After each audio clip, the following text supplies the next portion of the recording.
Benarkah sembahyang leluhur Nusantara mirip sholat dalam agama Islam?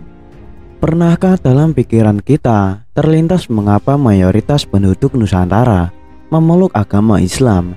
Kita tidak berbicara pada entitas negara, akan tetapi penduduk yang menempati kepulauan Nusantara dari Semenanjung Malaya, Sumatera, Jawa, Kalimantan, Sulawesi, Kepulauan Filipina bagian selatan, dan pulau-pulau yang tidak disebut di sekitarnya. Benarkah sembahyang leluhur Nusantara mirip sholat dalam agama Islam? Apa sebab Islam disebut sebagai rahmat bagi seluruh alam? Benarkah apa yang sering kita dengar, bahwa seluruh nabi dan rasul sejatinya adalah muslim? Jika demikian, dapatkah kita menganggap bahwa Islam di sini berbeda dengan Islam di sana, sehingga Islam seolah kehilangan universalitasnya? Apalagi bila ternyata di bumi Nusantara ratusan tahun silam sudah terdapat keyakinan yang boleh dikata juga Islami, dalam artian tidak bertentangan dengan ajaran tauhid monoteisme dalam Islam. Hasil kajian pustaka oleh para ahli sejarah menyebutkan bahwa sebagaimana keyakinan dalam Islam di Nusantara, khususnya tanah Jawa, sejak ratusan tahun silam sudah dianut satu keyakinan bercorak monoteisme, yakni kepercayaan akan keberadaan suatu entitas tunggal tak kasat mata, namun memiliki kekuatan andi kodrati sebagai satu-satunya yang berhak disembah, dan mereka sebut sebagai Sang Hyang Taya. Dan dari sebutan itulah kemudian muncul istilah kapitayan, mengacu pada corak keyakinan kepada Sang Hyang Taya, Zat Maha Kuasa, pencipta dan pengatur segala sesuatu. Sang Hyang Taya adalah sumber segala kejadian yang tak bisa dilihat dengan mata, tidak bisa didengar dengan telinga, tidak bisa diraba dengan tangan, tidak bisa dibayang-bayangkan, tidak bisa dipikirkan, tidak bisa dibanding-bandingkan dengan sesuatu. Dia adalah Taya, hampa, suwung, atau awuwung. Dia tidak dilahirkan, tidak berawal, tidak berakhir. Tidak satupun makhluk yang bisa mengenal keberadaannya yang sejati. Manusia mengenalnya melalui pengejawantahan, kekuatan dan kekuasaannya di alam ini sebagai pribadi ilahi yang menjadi sumber segala sumber kehidupan yang tergelar di alam semesta, yakni pribadi ilahi yang memiliki nama dan sifat sebagai pengenal keberadaan dirinya. Konon kapitayan inilah agama asli nenek moyang kita yang sebenarnya sudah ada di bumi Nusantara sejak awal, bukan animisme dan dinamisme sebagaimana dituduhkan sejarawan orientalis di sebagian buku-buku sejarah kita di masa-masa belakangan.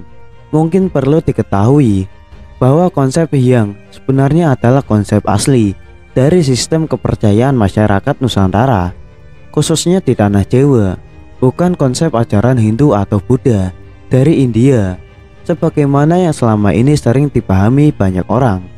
Karena kata Hyang sendiri sudah lama dikenal dalam bahasa Jawa, Sunda, Melayu, Kawi, dan Bali yang bermakna keberadaan kekuatan andi kodrati yang supranatural, keberadaan spiritual bersifat ilahiyah yang mencipta, mengatur, dan memengaruhi segala sesuatu yang ada di alam jagat raya, entitas absolut yang mustahil dibayangkan dan digambarkan, apalagi sekadar didekati dengan panca indera.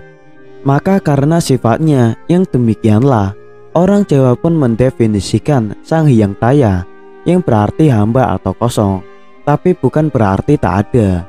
Dalam satu kalimat bernas, tan keno kinoyo ngopo, yang keberadaannya sama sekali tak bisa diapa-apakan.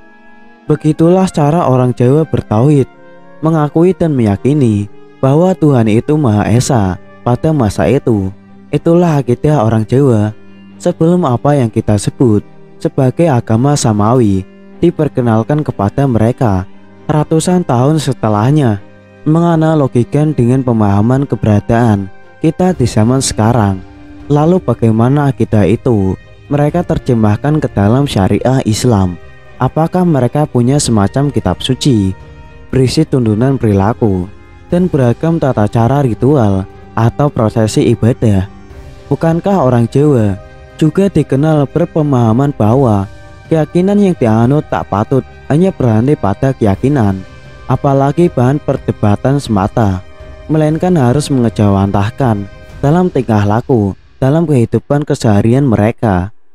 Sejarawan juga menyebutkan, meski tak berwujud kitab suci agama-agama samawi sebagaimana bentuknya yang kita kenal sekarang, tapi masyarakat Jawa kala itu telah bersepakat untuk memiliki apa yang disebut sebagai pakem, yakni semacam konsensus yang mesti dijaga ketat dalam berkeyakinan dan berperilaku, yang kesemuanya diarahkan pada apa yang mereka sebut sebagai toto kromo atau aturan hidup luhur agama orang Jawa, menjelma sebagai sosok manusia yang ngajawani, memiliki akhlak terpuji.